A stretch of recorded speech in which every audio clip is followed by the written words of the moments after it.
துப்பாக்கியை பார்த்த இன்ஸ்பெக்டர் சர்வாவிடம் கேட்டார். இது என்ன?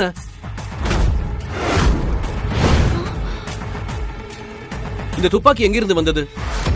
இதுக்கான லைசன்ஸ் எங்க? இந்த சர்வா கிட்ட எப்படி கன் வந்தது? என் வீட்டு வேலைக்காரங்க கிட்டயே இவன் திட்டு வாங்குறவன்.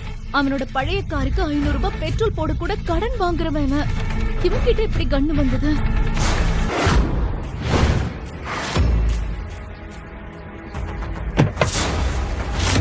சீக்கிரம் வாங்க.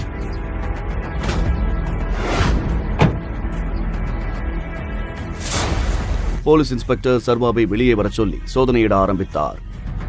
சோதனையின் போது போலீஸ் சர்வாவிடம் ஒரு துப்பாக்கி இருந்ததை கவனித்தார். ஒருவேளை சர்வாவை பத்தின உண்மை எனக்கு தான் தெரியலையோ? गाइस, இந்த சர்வா ஒரு கிரிமினல். இப்ப பாருங்க, போலீஸ் இவன் கிட்ட இருந்து உண்மை எப்படி வரவழைக்க போறாங்க. நான் கமிஷனர் முன்னாடி மட்டும் தான் வாயை தரேன். गाइस, நல்லா பாருங்க, இவன் போலீஸ் கமிஷனர் கிட்ட தான் பேசுவானா? ஓ அப்படியா? ரொம்ப ஸ்மார்ட்டா இருக்க ட்ரை பண்ணாத, இல்லனா உன்னை கட்டி தலைகீழ தொங்க விட்டு அடிச்சு உன்னோட உண்மையான அடையாளத்தை வெளிக்கொண்டு வந்துருவேன். உன்ன வீட்டில் வேலைக்காரர்களுக்கே பயப்படும் ஒருவன் இன்று போலீஸ் இன்ஸ்பெக்டரின் கையை பிடித்தான். என் கையை விடு, இல்லன்னா லத்தியால அடிச்சு தோலை உரிச்சிடுவேன். மிகவும் ஏழை மற்றும் வேலையில்லாதவன் சர்வேஸ்வரன் என்ற சர்வா சிட்டியின் மிகப்பெரிய கோடீஸ்வரரின் ஒரே மகளான வேதிகாவை ஒரு தவிர்க்க முடியாத காரணத்திற்காக கட்டாய திருமணம் செய்து கொண்டான். சர்வா வேதிகாவின் வீட்டில் ஒரு வீட்டோடு மாப்பிள்ளையாக வாழ்ந்து வந்தான். மேலும் தன் மனைவி வேதிகா மட்டுமல்லாமல் அவளது சகோதரன் மற்றும் அந்த வீட்டின் வேலைக்காரர்களும் கூட அவனை அவமானப்படுத்தாத நாளே இல்லை என்றும் சொல்லலாம். சாதாரணமாக மளிகை பொருட்கள் வாங்கும் ஒரு பையை மட்டுமே எடுத்துக்கொண்டு செல்லும் இந்த ஏழை சர்வாவை அழைத்துச் செல்ல பல கோடி மதிப்புள்ள கருப்பு கார்கள் வந்தது ஏன்? அவன் பின்னால் மறைந்திருக்கும் உண்மை என்ன? சர்வா யார்? உங்களுக்கு சிலிர்ப்பை ஏற்படுத்தும் அவனது ரகசியம் என்ன? தெரிந்து கொள்ள இப்போதே பாக்கெட் எஃப்எம் டவுன்லோட் செய்து தி டைகர் ரிட்டர்ன்ஸ் கதையை இலவசமாக கேளுங்க. தண்டச்சோரே, பாத்ரூம் கிளீன் பண்ணிட்டு சீக்கிரமா வெளியில வா. மளிகை ஜாமான் வாங்க மார்க்கெட்டுக்கு போகணும். இந்த வேலைக்காரன் வீட்டின் அனைத்து வேலைக்காரர்களுக்கும் சீனியர். இவனுக்கு வீட்டில் அபினவை விட பல மடங்கு மரியாதை அதிகம் என்பது அபினவுக்கு தெரியும். சொல்லுங்கண்ணா. வேலைக்காரன் சர்வாவிடம் 1000 மற்றும் ஒரு மளிகை லிஸ்டை கொடுத்துவிட்டு சொன்னான். ஓ, மார்க்கெட்டுக்கு போய் சீக்கிரமா மளிகை ஜாமான் வாங்கிட்டு வா. அப்புறம் வேதிகா மேடமோட ஆபீஸ் ஃப்ரெண்டு கிஷோர் இன்னைக்கு வராரு. என்ன நைட் வராங்களேன்னு பாக்குறியா?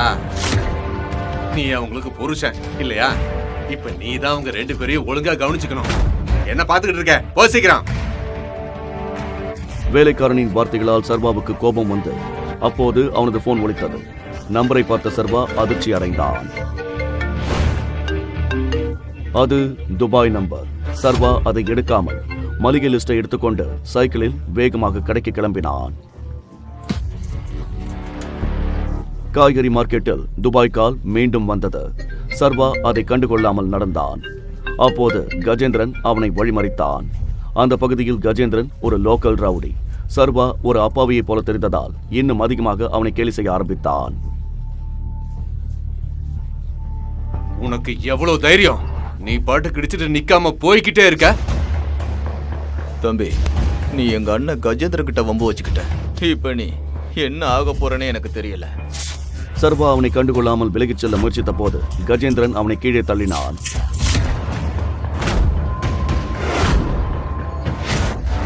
ஏன் இப்படி பண்றீங்க? அட கடவுளே! அண்ணா, உங்களுக்கு ஒண்ணு தெரியுமா? இவன் தான் அந்த கோடீஸ்வரம் மனைவியோட வீட்டோட மாப்பிள்ள. அண்ணா, என் தம்பி இவங்க வீட்டுல தான் வேலைக்காரனா இருக்கான். அப்படியா? இந்த அவமானத்தை தாங்கிக் கொண்ட சர்வா தலையை குனிந்து கொண்டு கிளம்ப முயன்றான்.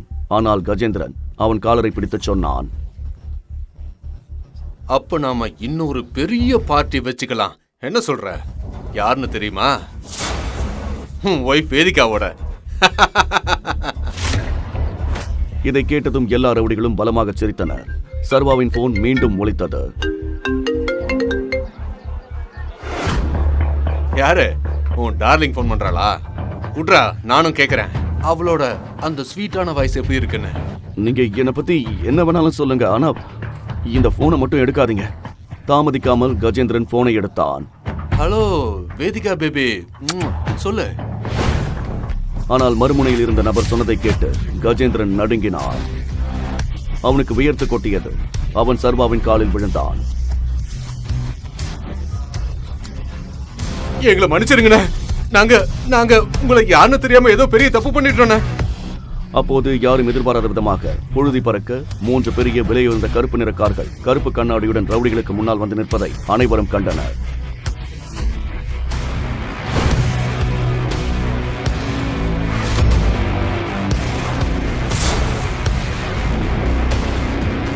போனை எடுக்க வேண்டாம்னு சொன்னல. இப்ப அவங்க என்னோட லொகேஷனை கண்டுபிடிச்சிட்டாங்க. பைக்கை ஸ்டார்ட் பண்ண சீக்கிரம். இதை சொல்லிக்கொண்டே சர்வா ஒரு ரவுடியின் பைக்கில் ஏறி வேகமாக பறந்தார். அங்கிருந்தவர்கள் போனை எடுத்தவுடனே எப்படி கருப்பு கார்கள் வந்தன என்ற ஆச்சரியத்தில் ஆழ்ந்தனர். மளிகை ஜாமான் எங்க? உனக்கு கொடுத்த ஒரு சின்ன வேலையை கூட உன்னால ஒழுங்கா செய்ய முடியல. சீரியஸ்லி சர்வா, உன்னால மார்க்கெட்ல இருந்து காய்கறிகளை கூட வாங்கிட்டு வர முடியல. You know what? போ, என் ரூம்ல இருக்கிற ஒட்டடை எல்லாத்தையும் சுத்தம் பண்ணு. உன் மிருதுவான கைகள் அதுக்கு தான் லாய்க்கு. யூஸ்லெஸ். வேதிகா சீக்கிரம் சர்வாவை விரட்ட விரும்பினாள். மேலும் எல்லோர் முன்னிலையிலும் அவனை அவமானப்படுத்தி அவன் தானாகவே தன் வாழ்க்கையை விட்டு விலகி போக வேண்டும் என்று விரும்பினாள். அப்போது வேதிகாவுக்கு அவள் நண்பி சிவானியிடமிருந்து அழைப்பு வந்தது. சொல்லு சிவானி. ஹே வேதிகா, ஈசிஆர்ல மாஃபியா கிங் விக்ரமன் சாரோட பார்ட்டிக்கு நீ வரலையா? நம்ம காலேஜ் ஃப்ரெண்ட்ஸ் எல்லாரும் அங்க வராங்க. நோ யார், எனக்கு மூடு சரியில்லை. ஐ அம் நாட் கமிங். வேதிகா, அது மாஃபியா கிங் விக்ரமன் சாரோட இன்விடேஷன். முடியாதுன்னு சொல்றதுக்கு இடமே இல்ல. நீ வந்தே ஆகணும். நாங்க எல்லாரும் எங்க ஹஸ்பண்டோட வர்றோம். நீ உன்னோட உதவாக்கற புருஷனையும் கண்டிப்பா அங்க கூட்டிட்டு வந்துரு. உனக்கு அவனை கலட்டி விட ஒரு நல்ல சான்ஸ் கிடைக்கும். என்ன சொல்லு? ஏன்னா அங்க மாஃபியா வேர்ல்ட சேர்ந்த நிறைய பேர் வருவாங்க. சர்வாவை என் லைஃப்ல இருந்து துரத்த இதுதான் சரியான சான்ஸ். சரி, ஓகே, நானும் கண்டிப்பா வரேன். என்னோட அந்த யூஸ்லெஸ் ஹஸ்பண்டையும் கூட்டிட்டு வரேன். சர்வா இதையெல்லாம் கேட்டுக்கொண்டு அங்கேயே நின்றிருந்தான். அப்போது அவனது போன் மீண்டும் ஒலித்தது. ஸ்கிரீனில் துபாய் எண்ணை பார்த்த சர்வா வீட்டை விட்டு வெளியே சென்றான். என் புருஷனோட கிராமத்து ஃப்ரெண்டு எவனாவது கால் பண்ணிருப்பான். சரி விட, நான் அவனை என்னோட டிரைவரா கூட்டிட்டு வந்துடுறேன். Okay okay, super. பை. இப்போது ஈசிஆரில் வேதிகாவின் மனதை குழப்பப் போகும் ஒரு விஷயம் நடக்கப் போகிறது.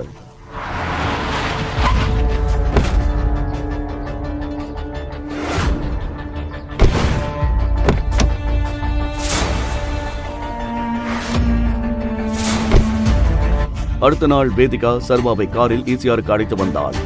அந்த பிரம்மாண்ட ஹோட்டலை பார்த்த சர்வாவின் கண்கள் விரிந்தன.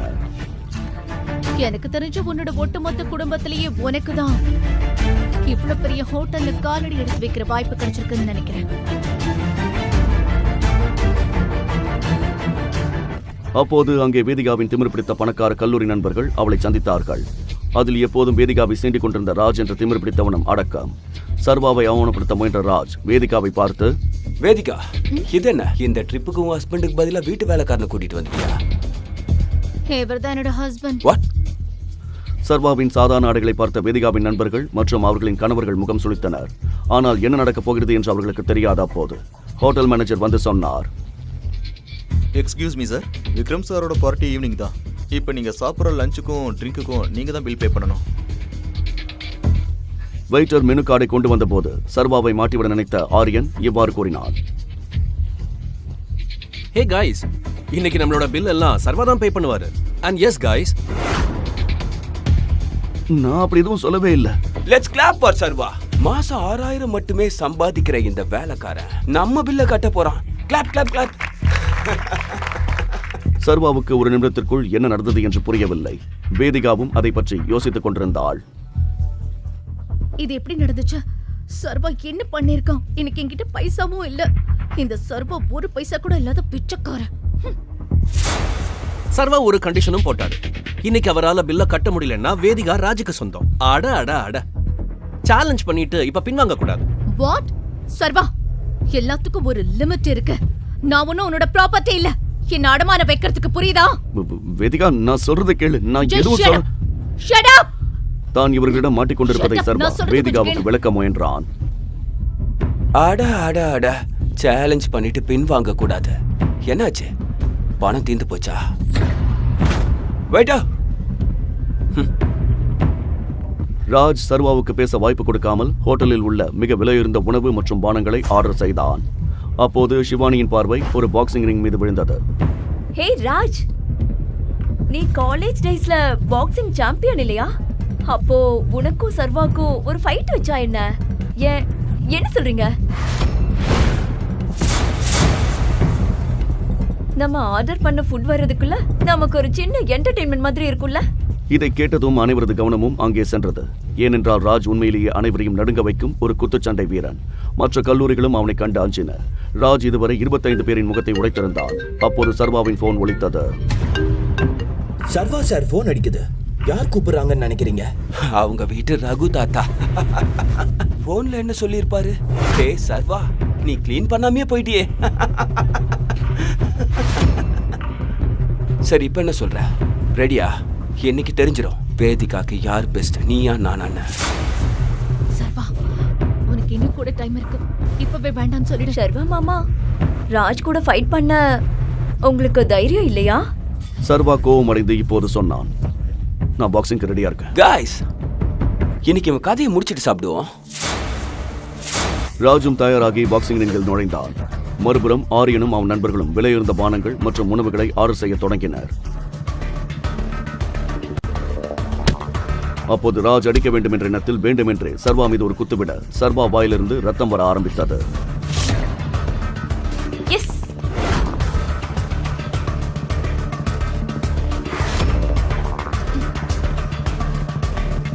அதன் பிறகு ராஜ் தொடர்ந்து சர்வாவை குத்திக் கொண்டே இருந்தான். கையை தூக்க கூட அவனுக்கு வாய்ப்பு கொடுக்கவில்லை.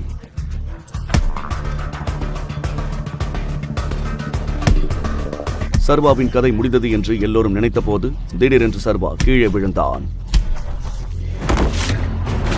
போதும் சர்வா, சண்டை போடுறத விட்டுடு. வா, நம்ம இங்கிருந்து போலாம். வேதிகா இதை சொன்னபோது பாக்ஸிங் ரிங்கிற்கு வெளியே வைக்கப்பட்டிருந்த சர்வாவின் போன் ஒலிக்கத் தொடங்கியது. வேதிகா போனை பார்த்துவிடக் கூடாது என்ற அவசரத்தில் சர்வா எழுந்தான். ராஜ் அவனை தாக்க வந்தபோது சர்வா ராஜை நோக்கி ஒரு பவர்ஃபுல் பஞ்ச் கொடுக்க ராஜ் அங்கேயே மயங்கி விழுந்தான். வேதிகாவின் கவனம் சர்வாவின் போனிலிருந்து தரையில் கிடந்த ராஜ் மீது திரும்பியது.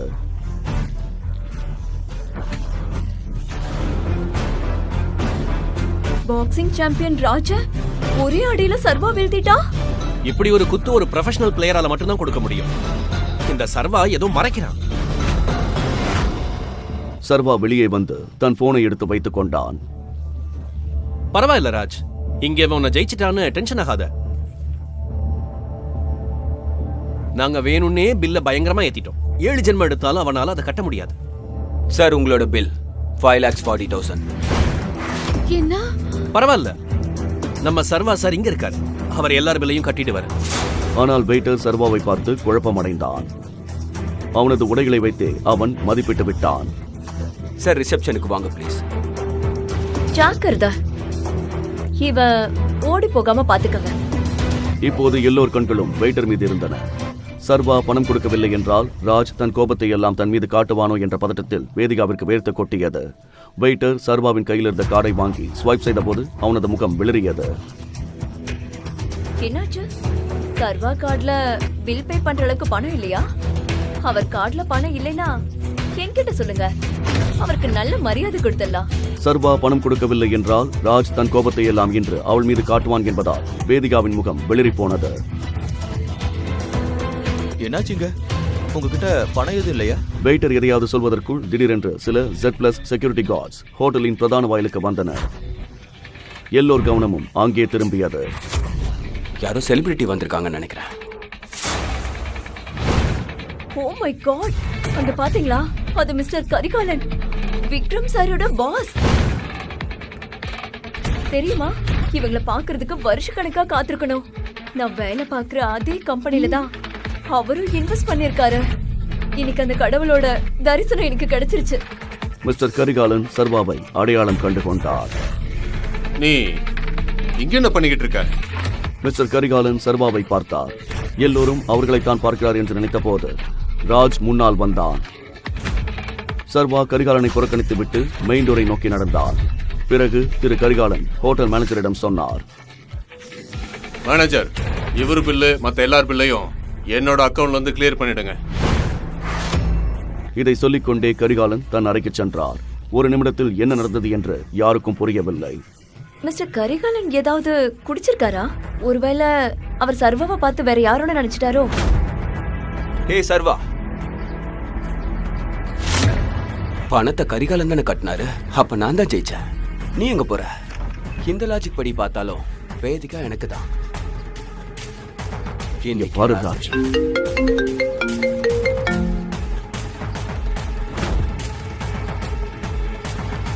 போனை கூட. பாக்ஸிங்கில் சர்வாவிடம் தோற்றதற்காக பழிவாங்க நினைத்த ராஜிடம் சர்வா போனை கேட்டபோது போன் ஒலித்துக் கொண்டிருந்தது.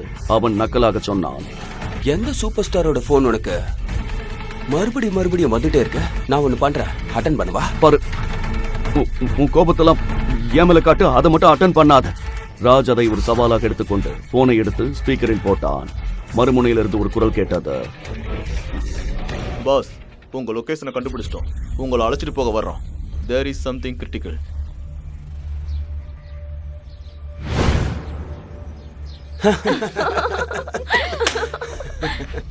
நிச்சயமா இது ஏதோ ஆட்டோ டிரைவர் இல்ல கேப் டிரைவர் காலா தான் இருக்கணும். அவன் இவனை பத்தி என்ன நினைச்சான்? வேதிகாவுக்கும் இது வேடிக்கையாக இருந்தது. ஆனால் அப்போது ஒரு விஷயம் நடந்தது. அது எல்லோரையும் அதிர்ச்சிக்குள்ளாக்கியது.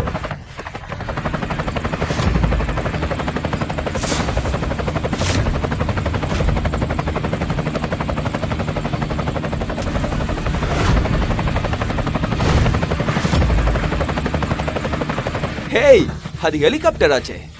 சர்வாவோட டாக்ஸி எங்க?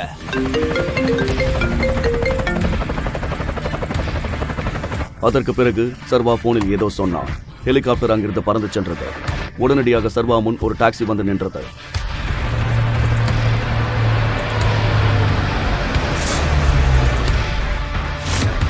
அட, இதுதான் மலையை குறைஞ்சு எலிய பிடிக்கிறதா?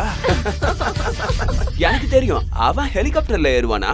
இதோ அவனோட டாக்ஸியே வந்துடுச்சு. ஆனால் துபாயிலிருந்து வந்த தொடர் அழைப்புகளும் இந்த விலையுயர்ந்த கார்கள் மற்றும் ஹெலிகாப்டரும் உங்கள் தலைமுடியை சிலிர்க்க வைக்கும் ஒரு ரகசியத்தை வெளிப்படுத்தப் போகின்றன. சர்வா வேகமாக டாக்ஸியில் ஏறிச் சென்றான். அப்போது ராஜ் மற்றும் மற்றவர்களுக்கு சர்வா மீது சந்தேகம் வந்தது.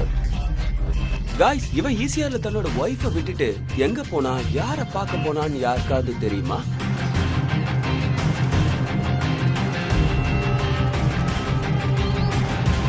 நீங்கள் அழைக்கும் நபர் தற்போது வேறு ஒருவருடன் பேசிக் கொண்டிருக்கிறார். உனக்கு எவ்வளவு தைரியம் சர்வா? என்கிட்ட சொல்லாம எங்க போன நீ?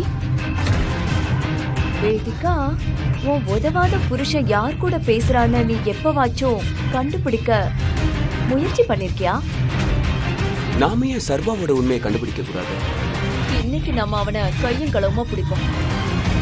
இதை சொல்லிக் கொண்டே ராஜ் வேதிகாவின் காரை எடுத்துக்கொண்டு எல்லோரையும் அழைத்துக் கொண்டு சர்வா சென்று கொண்டிருந்த டாக்ஸியை பின்தொடர ஆரம்பித்தான்.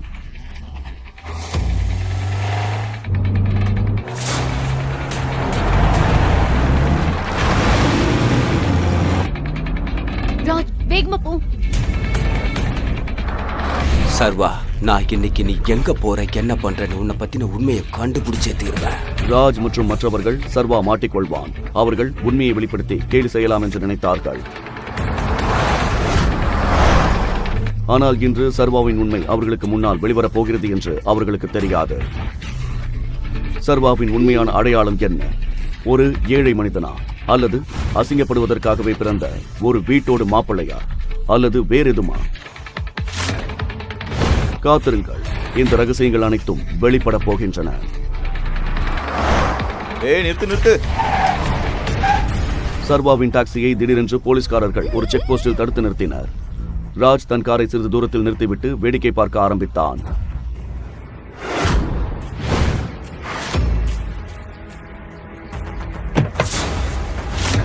சீக்கிரம் வாங்க.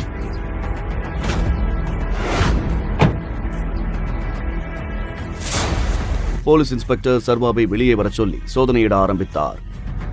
சோதனையின் போது போலீஸ் சர்வாவிடம் ஒரு துப்பாக்கி இருந்ததை கவனித்தார். துப்பாக்கியை பார்த்த இன்ஸ்பெக்டர் சர்வாவிடம் கேட்டார், இது என்ன?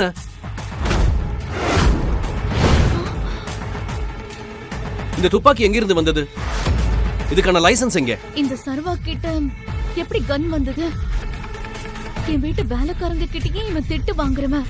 அவனோட பழைய காருக்கு 500 ரூபாய் பெட்ரோல் போட கூட கடன் வாங்குறவன். இவன் கிட்ட எப்படி கன் வந்தது? ஒருவேளை சர்வாவை பத்தின உண்மை எனக்கு தான் தெரியலையோ? காய்ஸ், இந்த சர்வா ஒரு கிரிமினல். இப்ப பாருங்க, போலீஸ் இவன் கிட்ட இருந்து உண்மை எப்படி வரவழைக்க போறாங்கன்னு. அது நான் கமிஷனர் முன்னாடி மட்டும்தான் வாயை தரேன். காய்ஸ், நல்லா பாருங்க, இவன் போலீஸ் கமிஷனர் கிட்ட தான் பேசுவானா? ஓ அப்படியா? ரொம்ப ஸ்மார்ட்டா இருக்க ட்ரை பண்ணாத. இல்லனா உன்னை கட்டி தலைகீழ தொங்க விட்டு அடிச்சு உன்னோட உண்மையான அடையாளத்தை வெளிக்கொண்டு வந்துருவேன். உன்னை வீட்டில் வேலைக்காரர்களுக்கே பயப்படும் ஒருவன் இன்று போலீஸ் இன்ஸ்பெக்டரின் கையை பிடித்தான். என் கைய விடு, இல்லன்னா லத்தியால அடிச்சு தோலை உரிச்சிடுவேன். ஏய் விடு. இந்த கூச்சலை கேட்டு அருகில் இருந்த அனைத்து போலீஸ்காரர்களும் அவனை தடுக்க வந்தனர். வேதிகா மற்றும் ராஜும் அதிர்ச்சி அடைந்தனர். இவன் என்ன தள்ளி விட்டான். யாராவது கமிஷனரை கூப்பிடுங்க. இவனை பார்த்தா பைத்தியம் மாதிரி தெரியுது. இந்த குழப்பத்தின் நடுவே ஒரு போலீஸ் ஜீப்பின் சைரன் சத்தம் கேட்டது.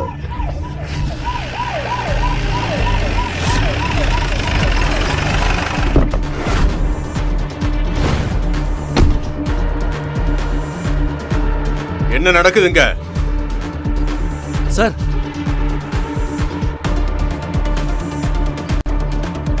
இவர் மேல எதுக்கு கை வச்ச? கமிஷனரை பார்த்ததும் எல்லோர் முகமும் வெளிரியது மற்றும் சர்வா அவன் இன்னமும் அவமானப்படுத்தப்பட்டான். இப்போது போலீஸ் கூட அவன் முன் நடுங்கி நின்றனர். சர்வாவை கமிஷனர் கூட அடையாளம் கண்டுபிடிச்சிட்டாரா? ஆனா எப்படி அது? இங்கே என்ன நடக்கிறது என்று வேதிகா மற்றும் மற்றவர்களுடன் போலீஸ் இன்ஸ்பெக்டரும் யோசித்தார். உனக்கு இந்த வேலையில இருக்கணுமா இல்லையா?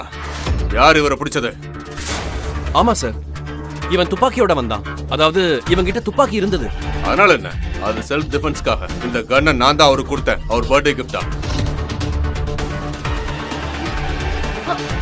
பர்த்டே கிஃப்டா? ஆனா சர்வா அவனோட பர்த்டே அன்னைக்கு எங்க அம்மாவோட செருப்பு தைக்க தானே போனா. ஆனா கமிஷனர் அவனுக்கு கன்னை போய் கிஃப்டா கொடுத்திருக்காரு. அது நான் கனவை கண்டுட்டு இருக்கேன். வேதிகாவும் மற்றவர்களும் கமிஷனர் சர்வாவை மரியாதையுடன் போகச் சொல்லியதைக் கண்டு ஒன்றும் புரியாமல் தவித்தனர்.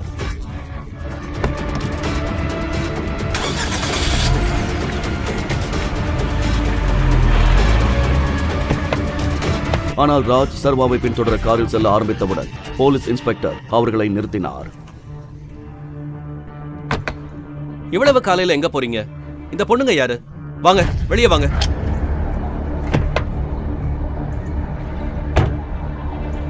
சார், நாங்க சர்வா சார் கூட தான் வந்தோம். அதனால அவர் எங்க போறாரோ நாங்களும் அங்கதான் போறோம். ஓகே ஃபைன், நீங்க கிளம்புங்க.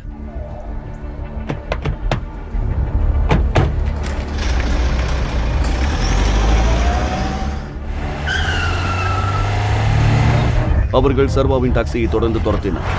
டாக்ஸி ஒரு பெரிய பாழடைந்த இடத்தை கடந்து சென்றது. அவன் சாலையை கடந்து கொண்டிருந்தான். அப்போது அதே பாழடைந்த சந்துகளிலிருந்து திடீரென்று சில கருப்பு கார்கள் நுழைந்தன. அந்த கார்கள் பாதுகாப்பு வலையின் போல் சர்வாவின் டாக்ஸிக்கு முன்னும் பின்னுமாக நகர ஆரம்பித்தது.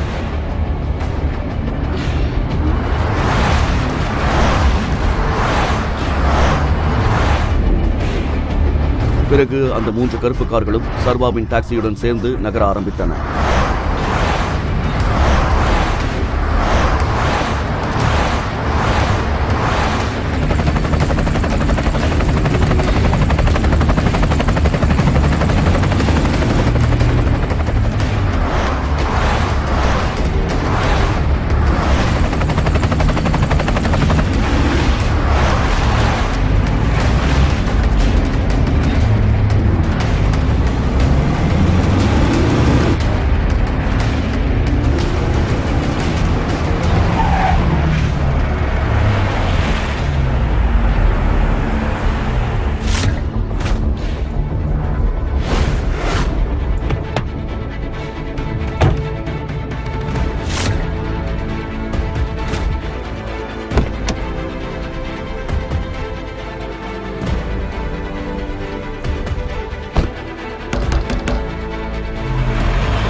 சர்வாவுக்கும் துபாய்க்கும் என்ன தொடர்பு? எதற்காக சர்வாவுக்கு துபாயிலிருந்து அழைப்புகள் வந்தன?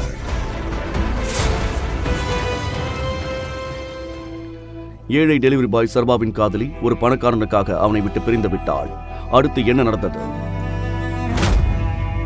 காதலில் தோல்வியடைந்த ஏழை சர்வா மது அருந்துவிட்டு தரையில் இருந்து 50 அடி உயரத்தில் உள்ள கட்டிடத்தின் மொட்டை மாடிக்கு சென்றான். வைஷ்ணவி, நான் இந்த உலகத்தை விட்டு போறேன். உன்னோட துக்கம் எனக்கு கொன்னுடுச்சு. அந்த பணக்காரனோட சந்தோஷமா இரு. நான் போறேன். அந்த மஜ்னு சாக தயாராக இருந்தான். ஆனால் அவனது வாழ்க்கையில் விதி என்ன கொடுத்தது? சர்வா திடீரென்று கீழே விழுந்தான். ஆனால் எங்கே விழுந்தான்?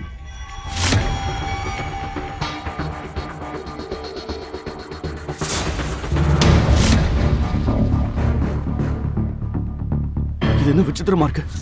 ஓ மை காட், நான் எப்படி இங்க வந்தேன்? ஆமா, சர்வா அந்த மொட்டை மாடியிலிருந்து விழுந்து அந்த சிட்டியின் மிக அழகான மற்றும் பணக்கார பெண்ணான வேதிகாவின் படுக்கைக்கு சென்றாள். அவள் அப்போது அமைதியாக உணர்ந்தாள். அவள் தூங்கிக் கொண்டிருந்தாள். ஆனால் அவள் எழுந்தவுடன் அவள் கேட்டாள், யார் நீ? நீ என்ன பண்ற? என்னோட பெட்ல நீ என்ன பண்ணிட்டு இருக்க? நான் எங்கிருந்து வந்தேன்னு எனக்கே தெரியல. எனக்கு எதுவும் புரியல. எல்லாமே கனவு மாதிரி இருக்கு. உன்னோட கனவுல இருந்து வெளியே வந்து முதல்ல நீ யாருங்கறத சொல்லு. நான் யாருன்னு உனக்கு தெரியுமா? நீ யாரு?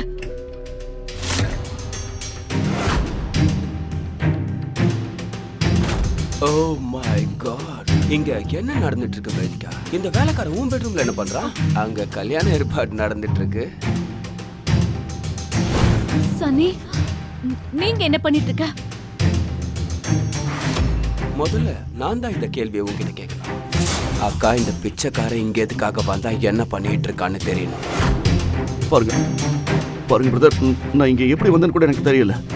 நான் மொட்டை மாடியில தான் இருந்தேன்னு மட்டும் உங்களுக்கு சொல்ல விரும்புறேன். சுமார், போலீஸ் வந்து இப்ப உண்மை எல்லாத்தையும் வரவேற்பாங்க. அக்கா அக்கா, ஒரு நிமிஷம். நீ போலீஸ் கிட்ட என்ன சொல்லுவ? சிங் குடும்ப பாரம்பரியம் உனக்கு மறந்து போச்சா?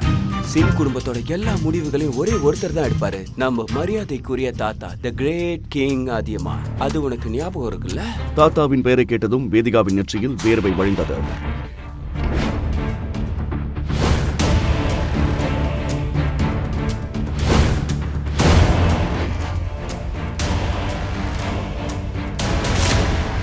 அதியமான் நகரத்தின் நன்கு அறியப்பட்ட பணக்காரர் மட்டுமல்ல, அவர் பழமையான கருத்துக்களை கொண்ட ஒரு கன்சர்வேட்டிவ் மற்றும் கடுமையான மனிதர்.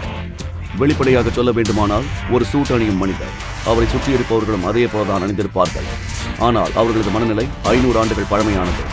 தாத்தா திரும்பி வந்த பிறகு என்ன நடக்குமோ என்று வேதிகா பயந்து கொண்டிருந்தாள். வேதிகா, வெளியில வா. தன் தாத்தாவின் உரத்த குரலை கேட்ட வேதிகா திகைத்து போனார். தாத்தா, ஒருவேளை தாத்தாவுக்கு எல்லாம் தெரிந்துவிட்டது என்று அவள் புரிந்து கொண்டாள்.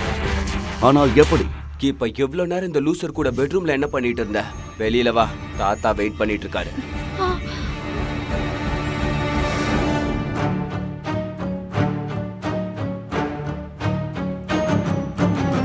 அட அட, நீ எங்கப்பா போற? கேளு, பெரியவங்க சொல்றதுலாம் உண்மைதான். இது உன் உடம்புக்கும் நல்லது இல்ல. இப்ப உன் கவலை உன்னை எங்க கொண்டு வந்து விட்டுருக்குன்னு பாரு. என் அக்காவை என் தாத்தாவோட கோபத்துல இருந்து யாரு காப்பாத்துவாங்க? கேவலம், நீ ஒரு சாதாரண டெலிவரி பாய் மட்டும்தான்.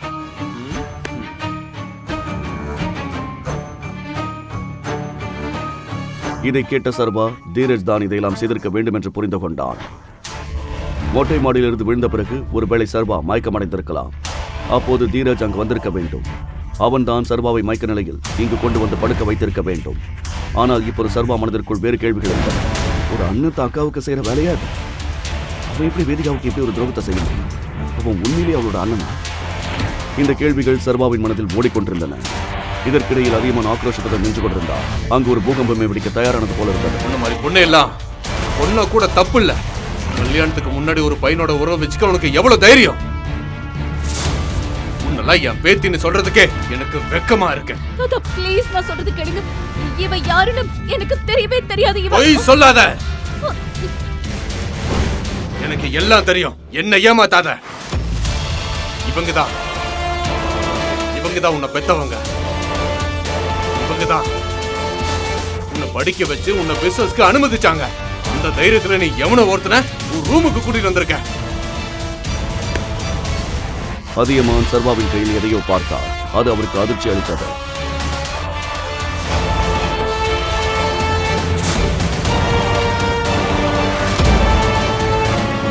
நீங்க வெட்கப்படணும். ஒரு தாத்தாவா இவ்வளவு பெரிய ஆளா இருந்தோம் உங்க சொந்த பேத்தி மேல கையை நீட்டுறீங்க. அவளை இவ்வளவு கேவலமா ட்ரீட் பண்றீங்க. திடீரென்று அந்த அறை முழுவதும் அமைதியானது. இதுவரை அதியமான் முன்னின்று தைரியமாக பேச யாரும் துணிந்ததில்லை. யாரும் இப்படி பேசியதும் இல்லை. இங்கே ஒரு சாதாரண டெலிவரி பாய் புகழ்பெற்ற கோடீஸ்வரனுடன் வாக்குவாதம் செய்து கொண்டிருந்தான். பரதேசி, என் தாத்தாக்கிட்டே எடுத்து பேசுவியா நீ? இன்னொரு வார்த்தை பேசினா உனக்கு கொன்னுடு. தீரஜ், அவனை போக விடு. தன் தாத்தா ஏன் இப்படி சொல்கிறார் என்று தீரஜுக்கு புரியவில்லை. ஆனால் தன் தாத்தாவுக்கு கீழ்ப்படுவதை தவிர அவனுக்கு வேறு வழி இல்லை. அதியமான் சர்வாவை தலையிலிருந்து கால் வரை விசித்திரமாக பார்த்துவிட்டு வேதிகாவிடம் சொன்னார். வேதிகா, இந்த பையன் யாரா இருந்தாலும் என்னவா இருந்தாலும் நீ கண்டிப்பா இவனை தான் கல்யாணம் பண்ணி ஆகணும். இல்ல தாத்தா, இந்த மாதிரி கண்டவனால நான் எப்படி கல்யாணம் பண்ணிக்கிறது? இவன் யாருன்னு எனக்கு தெரியாது. போத நிறுத்து. சும்மா அப்பாவி மாதிரி நடிக்காத. என்னோட ரூல்ஸ் என்னன்னு உனக்கு தெரியும்ல. எந்த பிரச்சனையும் பண்ணாம மரியாதையா இப்பவே கல்யாணம் பண்ணிக்க. இல்ல தாத்தா, நான் இந்த பிச்சைக்காரனை கல்யாணம் பண்ணிக்க மாட்டேன். நான் கல்யாணமே பண்ணிக்க மாட்டேன். அப்ப சரி தீரஜ், உன் அக்காவை ஃபார்ம் ஹவுஸ் கூட்டிட்டு போ. அவளை அங்கேயே குழி தோண்டி புதைச்சிரு. இதை கேட்ட வேதிகா அதிர்ச்சியில் உறைந்து நின்றாள். அதியமான் சொல்வதை கண்டிப்பாக செய்வார் என்று அவளுக்கு நன்றாக தெரியும். ஏனென்றால் இதற்கு முன்பும் இந்த குடும்பத்தில் அதியமானின் சட்டத்தை யார் எதிர்த்தார்களோ சாவுதான் அவர்களின் தலைவிதியாக இருந்தது. வேதிகா இப்போது தன் தாத்தா முன் உதவியற்றவளாக நின்று கொண்டிருந்தாள். சர்வா தான் வேதிகாவை திருமணம் செய்யவில்லை என்றால் ஒரு அப்பாவி பெண்ணை இழக்க நேரிடும் என்று நினைத்தான். அவனால் ஒரு அப்பாவி பெண்ணின் உயிர் போய்விடும். அடுத்து என்ன நடந்தது? 1 மணி நேரத்துக்குள் அவள் அதே இடத்தில் மனக்குளத்தில் அமர்ந்திருந்தாள். அங்கே வேதிகா மற்றும் சர்வாவின் திருமணம் நடந்தது. அவர்களின் முதல் திருமண இரவு. வேதிகாவின் மனதில் ஒரே ஒரு கேள்வி மட்டுமே இருந்தது. அந்த கேள்வி, உன் பேர் என்ன? சர்வா, ஆனா என் அப்பா என்ன அன்பா? உன் அப்பா உன்னை எப்படி கூப்பிட்டாலும் அதை பத்தி எனக்கு கவலை இல்லை. அப்புறம் ஒரு விஷயம் கவனமா கேட்டுக்கோ. இந்த கல்யாணம் இல்லை. இது ஒரு கட்டாயம். மத்தவங்களை பொறுத்த வரைக்கும் நீயும் நானும் புருஷன் பொண்டாட்டி. ஆனா இந்த ரூம்குள்ள நீயும் நானும் எப்பவுமே ஸ்ட்ரேஞ்சர்ஸ் தான். அரண்மனையின் ராணியான வேதிகாவுக்கு தன்னை போன்ற ஒரு டெலிவரி பாயுடன் எப்படி வாழ பிடிக்கும் என்று சர்வாவுக்கும் தெரியும். ஆனால் கடவுள் அவர்களை ஒன்று சேர்த்திருந்தால் அதற்கு பின்னால் ஏதோ ஒரு காரணம் இருக்க வேண்டும் என்று அவனுக்கு தோன்றியது. இன்னைக்கு என்னோட ஃப்ரெண்ட் விக்ரமோட பர்த்டே பார்ட்டி இருக்கு. வேதிகா, நீயும் மாப்பிளையும் அந்த பார்ட்டிக்கு கண்டிப்பா போயே ஆகணும். வேதிகாவுக்கு பார்ட்டிக்கு போக விருப்பமில்லை. ஆனால் தன் தாத்தாவின் உத்தரவை மறுக்க முடியாது. சர்வா வேதிகாவுடன் போக வேண்டிய கட்டாயம் ஏற்பட்டது. ஆனால் அங்கே அவன் ஒருவரை சந்தித்தான். அது அவனை முழுமையாக அதிர்ச்சியடை செய்தது.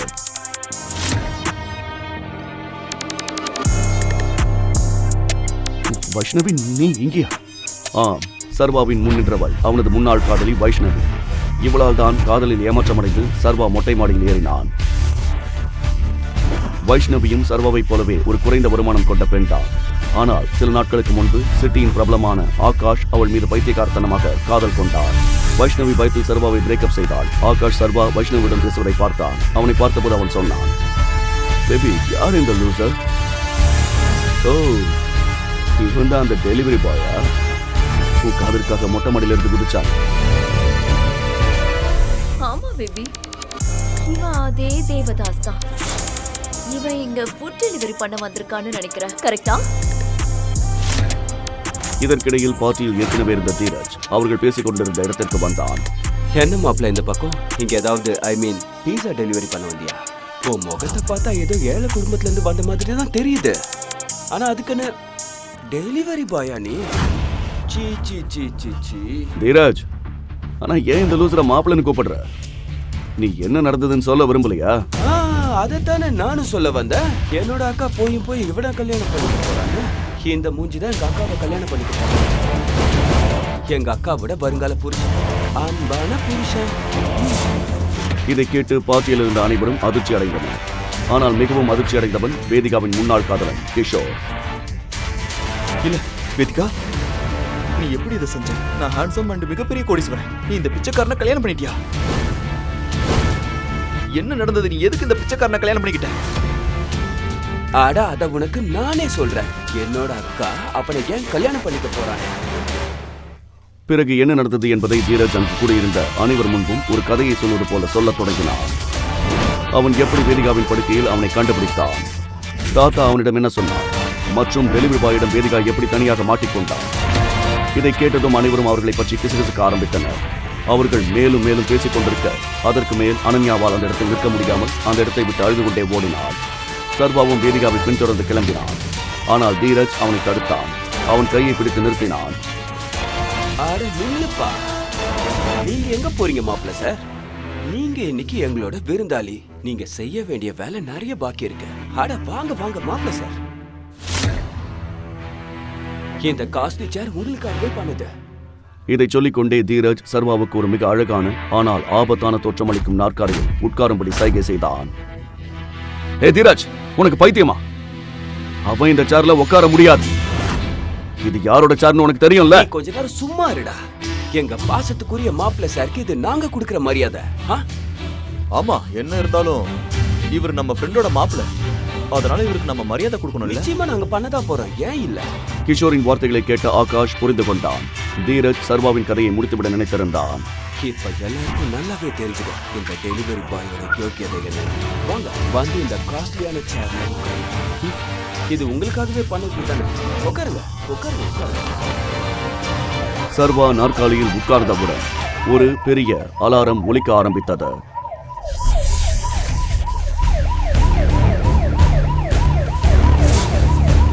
இங்க என்ன நடந்துட்டு இருக்கு? இப்ப நீ என்ன பண்ணிருக்க தெரியுமா? மாஃபியா கிங்கோட சேர்ல உட்கார்ந்திருக்க. நல்லா மாட்டிக்கிட்ட.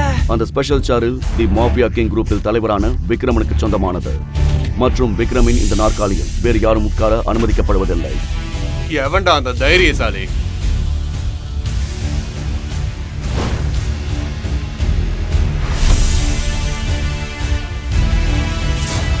இந்த மாஃபியா கிங்கோட சேர்ல உட்கார துணிஞ்சவன்.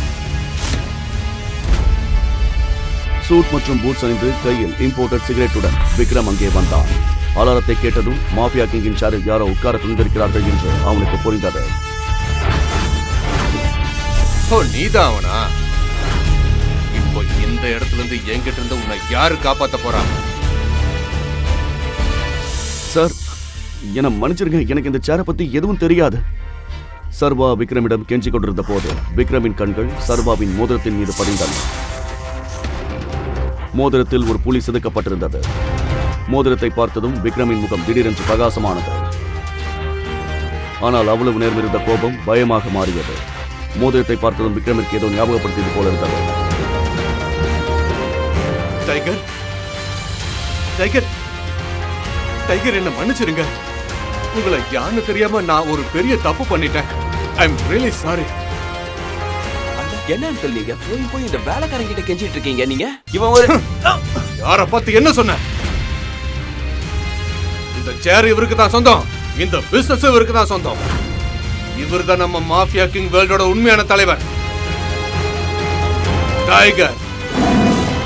அப்ப உண்மையான டைகர் இவர் தானா? விக்ரம் போன்ற ஒரு ஆபத்தான டான் ஏன் சர்வா முன் தலை வணங்கினான்? விக்ரம் ஏன் சர்வாவை டைகர் என்று அழைத்தான்? விக்ரமிற்கு சர்வா நினைவிருக்கிறதா? டைகர் என்று அழைக்கப்படும் சர்வாவின் கதை இப்போது என்ன புதிய திருப்பத்தை எடுக்கும்? முழு கதையையும் கேட்டு மகிழ பாக்கெட் FM ஆப்பை டவுன்லோட் செய்யுங்கள். லிங்க் டிஸ்கிரிப்ஷனில் கொடுக்கப்பட்டுள்ளது.